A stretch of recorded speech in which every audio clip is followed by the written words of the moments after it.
حضور کا میلاد سیلیبریٹ کرتے ہیں کہ یہ یوم ولادت مصطفیٰ ہے صلی اللہ علیہ وسلم، تو یہ سیلیبریٹ جب کرتے ہیں تو اس کی اصل سنت مصطفیٰ ہو جاتی ہے، اس کی اصل سنت مصطفیٰ صلی اللہ علیہ وآلہ وسلم ہو جاتی ہے، اور اس اصل کی وجہ سے یہ عمل اٹسیلف ایک عبادت ہو جاتا ہے۔ یوم عاشورہ ہے، سیدنا امام علی مقام اور شہداء کربلا معلیٰ کی شہادت، اور یہ واقعہ تو بعد میں ہوا۔ اس دن کی ہمیشہ کسی نہ کسی شکل میں تاریخ میں، انبیاء کی تاریخ میں، اسلام کی پوری تاریخ میں ایک اہمیت رہی اس دن کی۔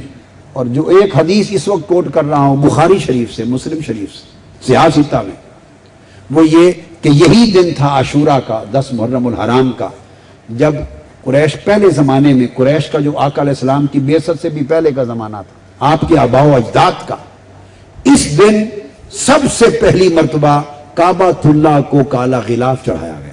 تو یہ جو غلاف چڑھانے کا دن تھا عاشورہ، اس کو آقا علیہ السلام اعلان نبوت سے بھی پہلے، دور جاہلیت جب تھا، بعثت سے بھی پہلے اس دن کو روزہ رکھ کر سیلیبریٹ کرتے تھے۔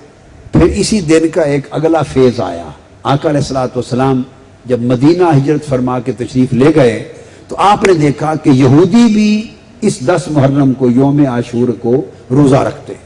آپ نے سوچا بھئی ہم تو رکھتے تھے کہ اس دن غلاف کعبہ چڑھایا تھا ہم نے، تو یہودیوں کا تو وہ کعبہ بھی نہیں ہے، یہودیوں کا تو وہ کعبہ ہی نہیں ہے، ان کا قبلہ تو بیت المقدس ہے، القدس۔ ان سے پوچھا تم کیوں روزہ رکھتے ہو؟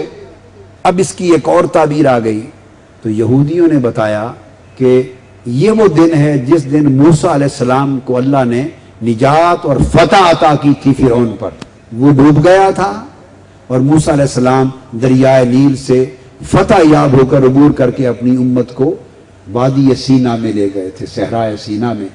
تو چونکہ اس دن بنی اسرائیل کو نجات ملی اور فتح ہوئی، ہم وہ دن سیلیبریٹ کرتے ہیں، خوشی مناتے ہیں، اس دن کی سیلیبریشن میں روزہ رکھتے ہیں۔ تو آقا علیہ السلام کو جب صحابہ کرام نے بتایا تو حضور نے فرمایا کہ ہم ان یہودیوں سے بڑھ کر موسیٰ علیہ السلام کے وارث و حقدار ہیں، لہذا وہ ایک دن روزہ رکھتے ہیں، تم 2 دن روزہ رکھا کرو۔ حضور علیہ السلام نے 2 روزے رکھوائے۔ تو پہلے غلاف کعبہ چڑھانے کو سیلیبریٹ کرتے تھے اس شکل میں، جب ادھر آئے تو یہ سیلیبریشن خوشی کی سیلیبریشن ہو گئی کہ یوم فتح تھا، تو آقا علیہ السلام نے 2 روزے رکھوائے۔ اب دوسری حدیث، حضور علیہ السلام نے فرمایا جمعہ کا دن، فرمایا یہ یوم عید ہے، اسے عید کا دن منایا کرو، اور اس دن کثرت کے ساتھ مجھ پر درود و سلام پڑھا کرو۔ صحابہ کرام نے عرض کیا یا رسول اللہ، اس کی افضل دن ہونے اور آپ پر کثرت سے درود و سلام اس دن پڑھنے، اس کی وجہ کیا ہے؟ فرمایا فیہ خلق آدم، یہ حضرت آدم کے میلاد کا دن ہے۔ اب ایک تیسری حدیث، جب معراج کی شب آقا القدس بیت المقدس پہنچے اور وہاں سے پھر معراج کے لیے گئے، تو حدیث پاک میں آتا ہے کہ جبرائیل امین نے عرض کیا یا رسول اللہ، براق روک کر یہاں تشریف لے آئیے نیچے، اس جگہ پہ نماز ادا کیجیے۔ آقا علیہ السلام نے وہاں نماز پڑھی۔ جب نماز پڑھ چکے تو جبرائیل امین نے عرض کیا یا رسول اللہ، آپ کو معلوم ہے جس جگہ آپ کو نماز پڑھائی گئی یہ کون سی جگہ ہے؟